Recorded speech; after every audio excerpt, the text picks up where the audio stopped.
Well, hello, friends. Mark Holmes here with my buddy Cowboy Joe Boo. And as always, thank you guys for watching, commenting, and subscribing to the Joe Boo Sports Report. Without you guys, this literally does not work. Let's get open for business and let's wake up the football gods here. Wake up, guys.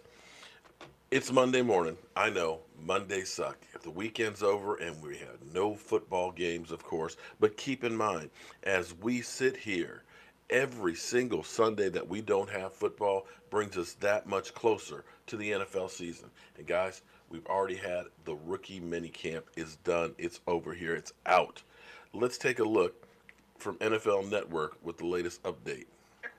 Rookie mini camp on Sunday. 31 players in attendance as they get their feet wet for the first time on an NFL field. Head coach Jason Garrett knows that these guys, it's a chance to get a little more comfortable before the vets report to camp next week. When you really think about their ages, and okay, Jason Witten played 15 years, so these guys are 21 or 22. So literally, they were 5 and 6 years old when he came into the league. Right, so I think for those guys, sometimes that's a little eye-opening. You know, they walk in the locker room, and I've been watching this guy play since I was in second grade, kind of a thing. And but I do think they get a chance to get acclimated over the course of this weekend, and they start to maybe get a little more comfortable, and that helps smooth that transition. But there's no question it'll be different when the veteran guys are here. Wow. Jason Witten's old. Jason Witten is really, really old. But you know what? There's nothing wrong with some experience. And that's what we're looking at with my man, Jason Witten. And I believe that he is going to be a difference maker. Now, the sad thing is, of all these 31 players, only a handful will actually make the team and make an impact. The Dallas Cowboys team is stacked. I mean, it is literally stacked. Now, that's a good thing. And that's where you have all these other teams where they deem, oh, they got so much better because of the draft, because this guy's going to be a plug and play player. He's instantly going to be in there. Well, the reality is, it's because they needed because they had nobodies filling in. But across the board, you have guys that have a lot of experience. There is really no spot out there that you expect a rookie to be a starter on, and that everybody who is coming back has some experience. I mean, think about it. You have a three-time Pro Bowl center coming back. Oh, sorry, four-time Pro Bowl center coming back and starting. The guy who played in his role for a whole season will be a backup in Joe Looney. You have Xavier Salafalo, who may be on the cutting block because, and he's depth-wise now. He's not a starter by any stretch of the imagination. But because you got a guy like Connor McGovern, who may end up being the backup to Connor Williams, or maybe possibly the starter. So we're talking about everywhere you look, there are NFL starters. But the amazing thing about this is, it's not just that they're starters and we're talking about old guys that have been around, 30, 40 years of age. We're talking about guys that are young. Amari Cooper today is only 25 years old. Dak Prescott is only 25 years old. Zeke Elliott, only 24 years old. Van Der Esch is just going into his second season. Jalen Smith is only going in his third. So you've got a wealth of experience, but you don't have a lot of age, which is definitely a good thing. Now, there's always going to be a few guys that come out of nowhere and surprise the hell out of you. We always have an Antoine Woods or a George Selvey or somebody, a David Irving who is undrafted or a journeyman or somebody who didn't do anything that all of a sudden becomes an important cog to the team. I'm not sure who that guy's going to be just yet, but a guy who I hope ends up making an immediate impact is Tristan Hill. Because Tristan Hill, the Dallas Cowboys, oh my God, it's kind of like the Cowboys have learned. If you go back in the mid 2005 to 2010, the Cowboys' focus was getting the skill guys.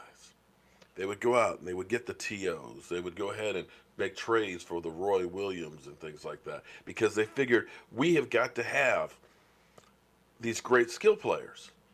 But then they would go for journeyman offensive linemen, and they'd go for late round draft picks.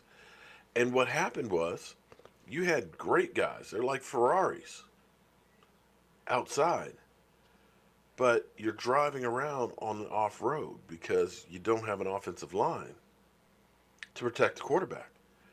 And that's one of the reasons why Tony Romo's body failed him, because he's getting hit a lot, and we were more one dimensional.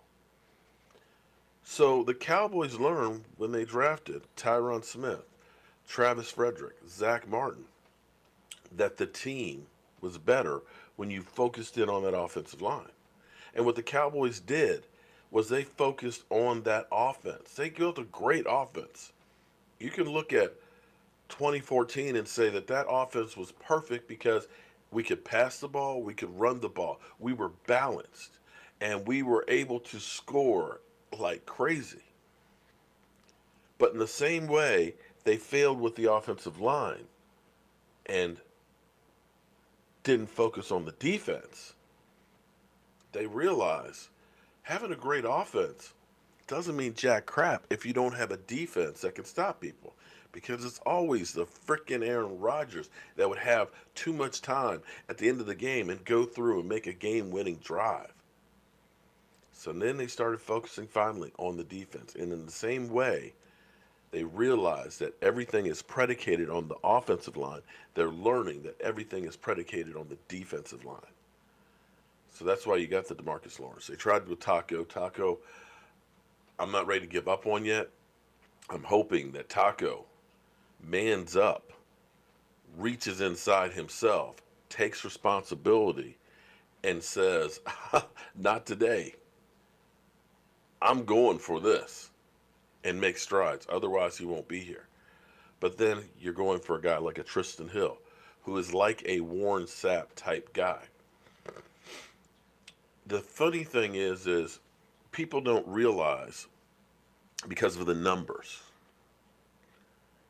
Antoine Woods had a fantastic year last year with 33 tackles and 1.5 sacks from the one technique. Understand, those guys in the middle, their job is not to sack the quarterback, because you're comparing them to defensive ends or outside linebackers, because you see them with 10, 12, 14 sacks, and you're like, oh, wow, that's great. Their job is to stop the run and keep the linebackers clean. So when you see 30 or 40 tackles from an interior lineman and 2 or 3 sacks, that's a good year. That's a really good year because of the position. You're taking on the double teams. You're taking on the wham blocks from the tight ends coming through. You are having to get, when you're the one technique, believe me, I know, you feel like you're a pinball because you're getting hit by the center. You're getting hit by the guard. You're getting hit by this guard. You're getting hit by the guard and the center. You're getting hit by the fullback. You're getting hit by the tackle coming down that's pulling. You're getting hit every which way. And that is what your job is, to take the bullet for the linebackers. But the Cowboys now have started investing in the interior defensive line.